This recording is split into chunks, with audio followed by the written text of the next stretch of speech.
তো ভাই অলরেডি আমরা পৌঁছে গেছি পুইনানের 3 কিলোমিটার আগে, মানে বিশ্ব জামাতের উদ্দেশ্যে। তার 3 কিলোমিটার আগে আমাদের গাড়ি দাঁড় করে দিয়েছে পার্কিংয়ের পাশে। আমরা একটা মিলে গায়ে কোনো রকমের একটা তাঁবু খেঁচাচ্ছি, যেটা আমাদের রাত পার করার জন্য সুবিধা, কেন আমাদের কাছে অনেক মালপত্র আছে। তো দেখছেন আমরা কেমন তাঁবু খেঁচাইছি। তো এখানে আমরা রাতটা পার করব, মানে আর তারপরে আবার যাব ভোরের দিকে আমরা ওই বিশ্ব ইজতেমার ময়দানে। তো সেই উদ্দেশ্যে আমরা এখানে একটা তাঁবু খেঁচাইছি, কেন মালপত্র নিয়ে আমরা ভেতরে অত যেতে পারবো না। তো এখানে দু একজন থাকবে গাড়ি ড্রাইভার। তো আমরা ইতিমধ্যেই সন্ধান করে ভাই এখানে একটা জামা মসজিদ আছে, তো সেই জামা মসজিদে আমরা খাওয়া দাওয়ার একটা ব্যবস্থা পেয়েছি। তো আমরা খাবার জন্য সেখানে গেলাম, তো দেখি অত্যাধিক ভিড়। তো ভিড় দিকে আমরা খানিকক্ষণ ওখানে দাঁড়িয়ে রইলাম, তো অপেক্ষা করলাম। তো ইতিমধ্যে আমরা সিট পেয়ে গেলাম। তো সিট পাওয়ার পর ডিমের কারি আর ভাত তো আমরা খাচ্ছি, দেখুন সবাই বসে গেলাম।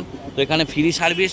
যদি এই হলদা এই গ্রামে এসে আপনারা হল্ট করেন, তো এই মসজিদের পাশেই, যেখানে 2 মিনিটের রাস্তা, এখানে এই হলদা গ্রামে জামা মসজিদের পাশেই খাওয়া দাওয়া চলছে। তো আপনারা এসে এখানে ফ্রি সার্ভিস খেতে পারেন, এবং রাতে রুটিরও ব্যবস্থা আছে। আমরা জিজ্ঞেস করলাম, কোনো অসুবিধা নাই, 1 টাকা কোনো খরচা নাই, ফ্রি সার্ভিস দিচ্ছে। তো আমরা সবাই এখানে খাওয়া দাওয়া করলাম। তো ঠিক এইদিকে যাচ্ছে, দেখুন রাস্তাটা আমরা দেখাচ্ছি।